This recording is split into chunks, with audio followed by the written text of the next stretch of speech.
নমস্কার বন্ধুরা, আমি সঞ্চিতাস এসেন্স রেসিপিস ইউটিউব চ্যানেলে আপনাকে স্বাগত। নিশ্চয়ই ভালো আছেন, সুস্থ আছেন এবং আনন্দে আছেন। লাকির বা লাউ দিয়ে কোফতা কারি আমি আপনাকে এর আগে শেয়ার করেছি। আজকে করব লাউয়ের একটা ভীষণ সুন্দর দাহি লাউকি সবজি। তো এই লাউ দিয়ে দই দিয়ে এই রেসিপিটা এই বর্ষাকালের জন্য কিন্তু একদম পারফেক্ট, মানে পেটের জন্য ঠিকঠাক বলতে পারেন। তাওয়াটা গরম হয়ে ফ্রাই প্যানটা গরম হয়ে গেলে আমরা দিচ্ছি 1.5 চামচ মতন তেল। সাদা তেলই ব্যবহার করবেন, তাহলেই ভালো হবে। তো এখানে দিচ্ছি প্রথমে জিরেও কিন্তু আমাদের পেটের জন্য খুব ভালো। এর সাথে আমি দিচ্ছি একটুখানি হিং, একদম 1 চিমটি হিং ব্যবহার করবেন।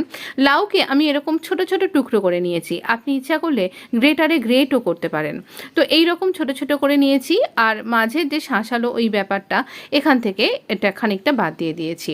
সেটা আমি অন্য রেসিপির জন্য রেখেছি। দিয়ে দিচ্ছি নুন আর খানিকটা হলুদ। এবার নুন হলুদ দিয়ে আমরা এখানে লাউটাকে ভালো করে নাড়াচাড়া করব এবং লাউকে এখানে একটু সফট হতে দেব।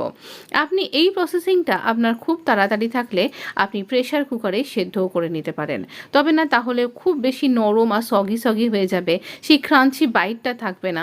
তাই জন্য আমি বলবো এরকম করে করাটাই কিন্তু বেটার। একটু চাপা দিয়ে লো ফ্লেমে এটা রান্না করুন, খেতে খুব ভালো হবে।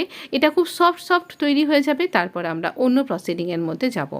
আমি দুবার চাপা খুলে দেখলাম, এখনও পর্যন্ত সফট হয়নি, তবে হ্যাঁ ট্রান্সপারেন্ট হতে শুরু করেছে, এক্ষুনি সফট হয়ে যাবে। আমরা দই নিয়েছি, দইটা একটু পরিমাণ মতন বেশি করে নিতে হবে।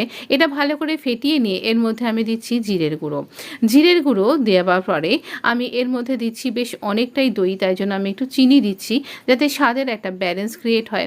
তো নুন, চিনি আর এর সাথে একটাই কাঁচা লঙ্কা দিচ্ছি, বেশ ঝাল লঙ্কাটায়। আর এই রান্নাটায় অতিরিক্ত ঝাল আমি দিতে পছন্দ করছি না, তাই জন্য দিলাম। আর এখানে সামান্য একটুখানি আদাকে গ্রেট করে দিচ্ছি। এই রেসিপিতে এই গ্রেটেড আদার এই ফ্লেভারটা খুব ভালো লাগবে। আর এই রকমভাবে যখন একদম মজে গেছে এই তরকারিটা, মানে এই সবজিটা, লাউটা যখন বেশ দেখুন নরম হয়ে গেছে, সেই পর্যায়ে আমরা এই দইটা মেশাচ্ছি।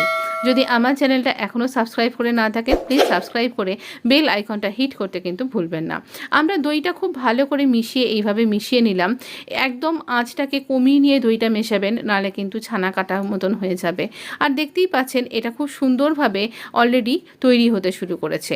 আমি একটু জল অ্যাড করলাম, সামান্য একটু দইয়ের বাটি ধুয়ে, যাতে করে এই সমস্ত কিছুর ফ্লেভার এই লাউয়ের মধ্যে অ্যাবজর্ব করে। একটু জল দিয়ে আর দই দিয়ে সব কিছুর সাথে, দই থেকে তো জল বেরোলোই, তো সব কিছুর সাথে মিলেমিশে যাতে খুব সুন্দর হয়। আপনি যদি গ্রেভি রাখতে চান, তাহলে এই পর্যায়েতেই আপনার রান্না মোটামুটি কমপ্লিট বলতে পারেন।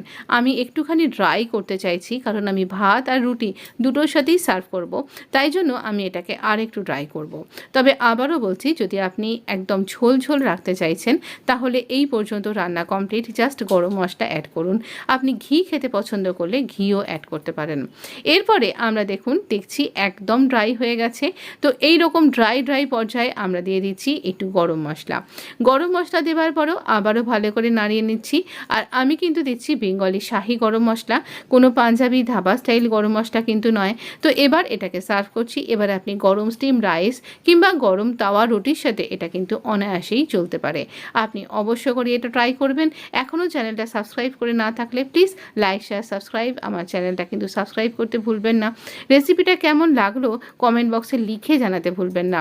ভালো কথা, কোন দেশ থেকে আপনি দেখছেন সেটাও জানালে আপনাকে ধন্যবাদ জানাতে আমার খুব ভালো লাগবে। ভালো থাকবেন, সুস্থ থাকবেন, ধন্যবাদ।